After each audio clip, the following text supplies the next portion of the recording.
Dia com muitas informações relativas aos balanços do primeiro trimestre de 2023 e também informação de um dado manufatureiro que acabou de sair logo pela manhã nos Estados Unidos. Esses são alguns destaques para essa segunda-feira.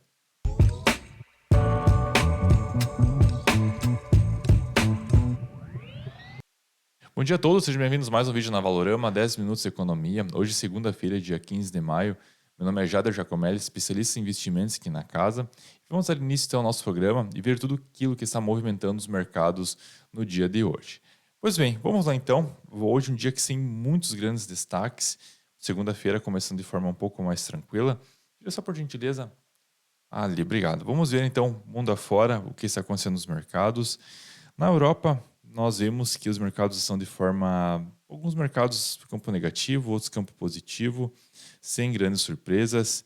China e Rússia, talvez, são os maiores destaques de alta e de baixa consecutivamente, de forma, no caso, a China subindo 1,48% de alta e a Rússia caindo 1,15%, sem grandes destaques, né? Então são talvez os maiores destaques de alta e de baixa para essa manhã até então.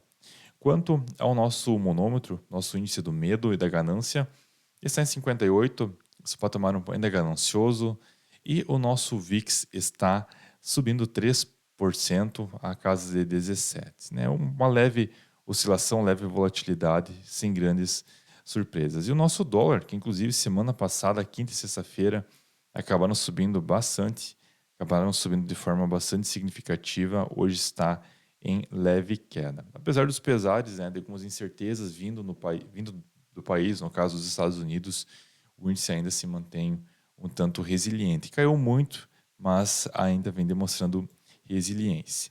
E no nosso calendário econômico, então, eu acredito que entre os principais destaques, começando pela Europa, nós tivemos a produção industrial no acumulado dos últimos 12 meses, até o mês de março, é esperado uma alta de 0,9 e veio uma queda de 1,4%.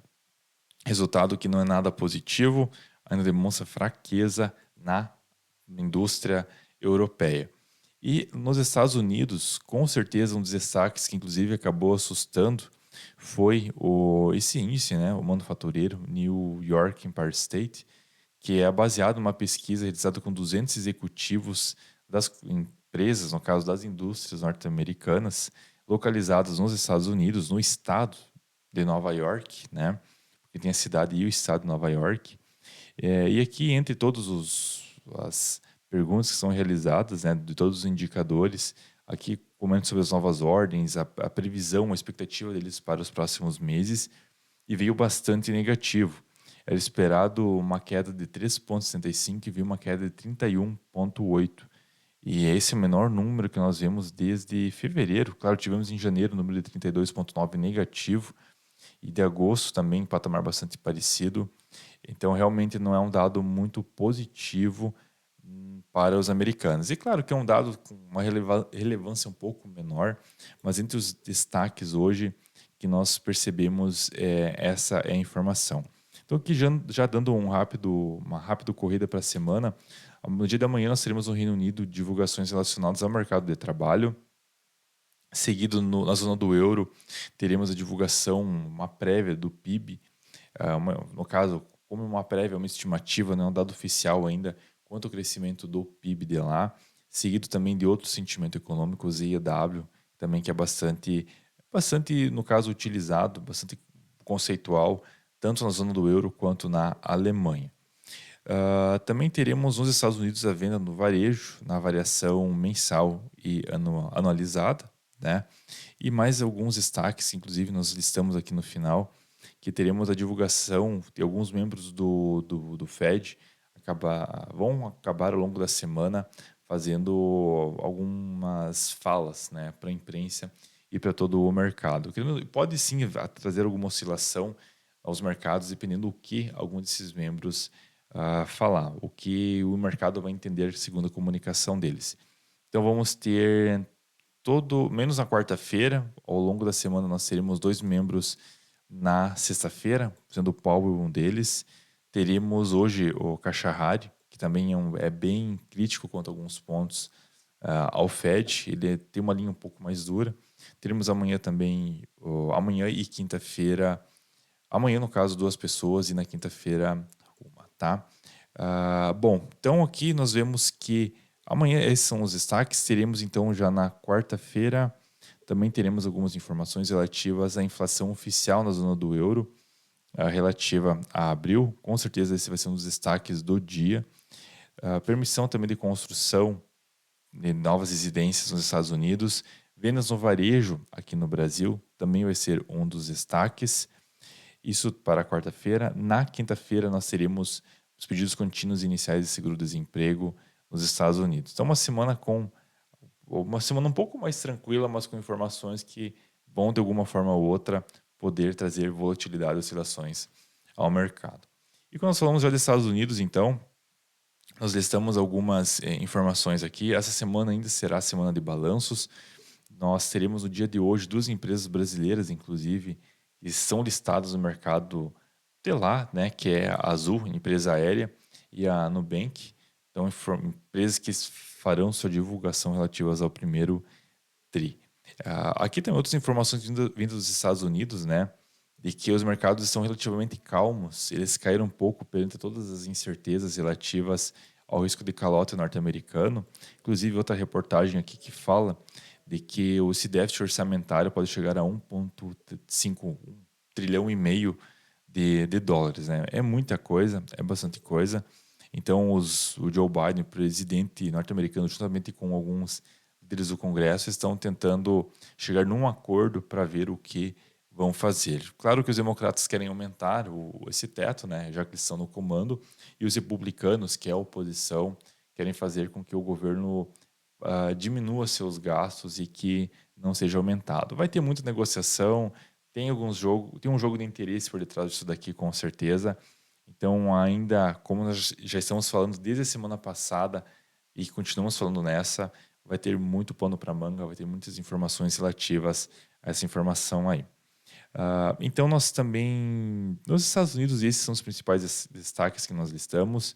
Indo agora um pouquinho mais longe, também um dado bastante interessante aqui que fala sobre a economia mundial, que a queda do cobre explica a fraqueza da economia chinesa e mundial. Temos o gráfico do cobre aqui, que vem caindo bastante nos últimos dias, nas últimas semanas, o preço acabou diminuindo bastante. Então, nós vemos que está numa uma região bastante complicada, né? É claro que quanto maior o consumo de cobre, mais atividade na indústria existe, maior o preço acaba sobressaindo, né? O preço acaba aumentando por consequência. Então aqui é interessante essa reportagem falando de que as promessas de que a China teria um impulso econômico acabou não se concretizando e que não isso acaba impactando nas ações do setor siderúrgico, tanto no Brasil quanto nos demais países ao redor do mundo, né? Então, apenas um sinal de alerta também a ser notado. Nós já falamos algumas semanas atrás relativo a isso e hoje nós trazemos novamente essa informação também. Muitos sinais de cuidado. Bom, outra informação aqui também, antes de nós falarmos sobre o Brasil, é a informação da Argentina. A Argentina ela está uma situação bastante crítica, continua ainda. Aqui, inclusive, fala de que a inflação está 109% e ela está preparando um novo pacote de juros, né? Um novo aumento dos seus juros, que possivelmente vão para 97%. Então, aqui nós temos a relação do dólar com o peso argentino, o tanto quanto que o peso argentino vem desvalorizando perante a moeda norte-americana. Cada vez em queda livre isso daqui é um descaso, né? E outra informação também que me chamou, aqui inclusive demonstra a taxa de juros com o nível de inflação. O nível de inflação aqui está em roxo e o juro praticado está em verde. A economia estava sob controle até, eu diria, relativamente sob controle até 2019, até o início da pandemia, e depois degringolou o negócio e só foi para trás, né? Então, realmente a situação lá continua extremamente tensa. E outro dado aqui também que comenta de que o Partido Peronista, que é do partido do Fernandes, que é o presidente argentino, acabou ganhando algumas eleições provinciais, né? Algumas eleições de estaduais. A eleição para presidente vai ser em outubro, diga-se de passagem. Então, realmente é um negócio que não dá para entender. A economia não está das melhores, vem degringolando, mas o partido ainda continua sendo eleito. Vamos ver o que irá ocorrer.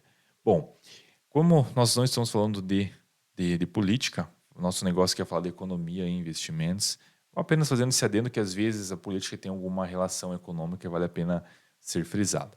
Pois bem, aqui no Brasil, então, finalizando, nós estamos chegando no nosso limite. Teremos todas essas empresas que farão divulgação dos seus resultados no dia de hoje. Então, hoje realmente a agenda está extremamente cheia. Não é uma nem duas, são todas essas empresas aqui que farão o reporte relacionado ao primeiro TRI agora do ano.